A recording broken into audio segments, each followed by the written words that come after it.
tidak terasa ya. Kita masih punya banyak pembahasan, tapi kita sampai di segmen terakhir. Saya mau kasih kesempatan dulu ke Ibu Neng, catatan yang paling penting untuk menjadi edukasi masyarakat soal KDRT ini. Iya, terima kasih. Pertama adalah KDRT itu memang banyak dialami oleh perempuan. Di dalam perkawinan, tanggung jawab nafkah itu adalah ada pada suami. Ada tidak suami yang tidak bertanggung jawab nafkah? Banyak. Nah, hal ini sebetulnya ada hak dari istri untuk mengajukan tuntutan atau gugatan nafkah yang tidak dibayarkan oleh suami kepada istrinya selama suami tidak membayarkan nafkah kepada istrinya. Misalkan 3 juta 1 bulan. Kalau misalkan 1 tahun, kalikan saja 12 kali 3 juta. Bisa dituntut, bisa namanya nafkah madiyah. Untuk Islam bisa diajukan ke pengadilan agama atau mahkamah syariah kalau di Aceh. Sekalipun mungkin tanpa gugatan cerai. Tidak harus dengan gugatan cerai, itu yang pertama. Yang kedua yang terkait dengan pelacuran. Entah dicabut atau tidak dalam hal ini. Tapi saya juga prihatin. Sampai ada seorang istri, maaf, diperdagangkan atau dilacurkan oleh suami. Tujuan perkawinan itu lagi-lagi bukan untuk itu. Istri itu lagi-lagi mengatakan amanah dari Tuhan, amanah dari orang tua. Istri itu untuk dilindungi, untuk dihargai, untuk dihormati kehidupannya, untuk diajak kehidupannya.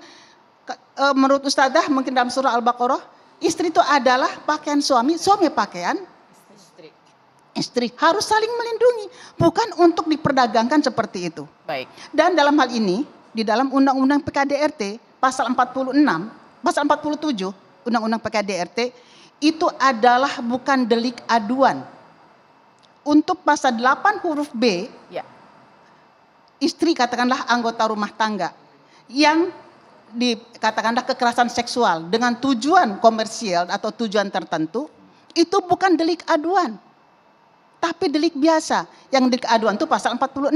Itu yang pertama. Yang kedua, seperti yang disampaikan tadi oleh Ibu Sri, bahwa Undang-Undang Pemberantasan Tindak Pidana Perdagangan Orang, human trafficking, dalam pasal 1 ayat 7, angka 7, pasal 2, hukumannya berapa? Minimal 3 tahun kalau tidak salah, maksimal 15 tahun. Ya. Dendanya berapa? 120 juta, minimal 600 juta maksimal. Itu siapa yang melakukan? Dimungkinkan orang tua terhadap anaknya, ya, atau suami terhadap istrinya, atau mungkin istri terhadap suaminya. Oke.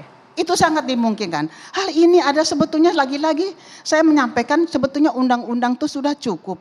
Hanya mengapa, maaf Ibu Sri, yeah, dari kalangan Bu Sri loh ini.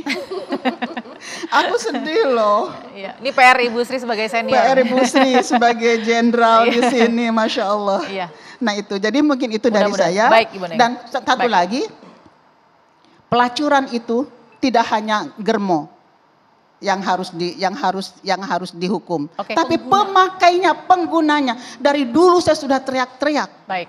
Kalau tidak ada pengguna, tidak akan ada pelacuran. Baik. Mungkin sekian dari saya. Makasih. Terima kasih Bu Neng. Terima kasih Bu Neng. Oke, saya kasih kesempatan karena tadi sudah sebut Ibu Sri, langsung Bu, kira-kira perbaikan-perbaikan ini seperti apa akan dikejar?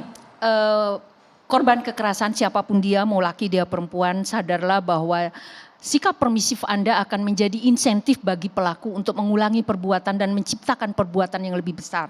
Ya. Itu satu.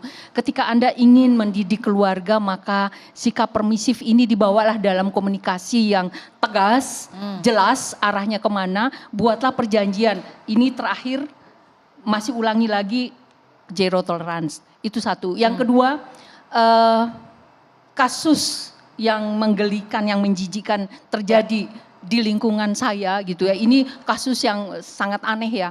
Meskipun mungkin ini menjadi, kalau kita pakai teori gunung es ini yang terlihat di luar, barangkali bisa ada. Barangkali ini juga menjadi peringatan bagi institusi kepolisian bagaimana memperkuat pembinaan pranikah, pembinaan pemantauan pernikahan, dan tidak menganggap remeh terhadap kekerasan dalam rumah tangga. Baik. Jadi organisasi acap kali korban pasti melapor ke atasannya. Nah, hal ini tolong mohon diberikan perhatian yang ekstra, tidak dianggap remeh karena kepolisian itu kan alat pelindung, pengayom, pelayan masyarakat. Kalau keluarganya aja nggak bisa dilindungi, apa iya bisa diharapkan untuk melindungi orang lain?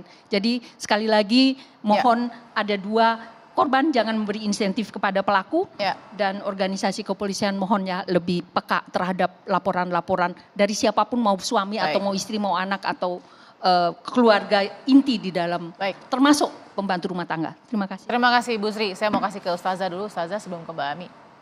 Pesan kuatnya apa untuk masyarakat? Pesan saya teringat pesan dari seorang ayah datang kepada seorang alim. Ayah itu bertanya kepada orang alim, "Ya Syekh, pada siapa putriku kunikahkan?"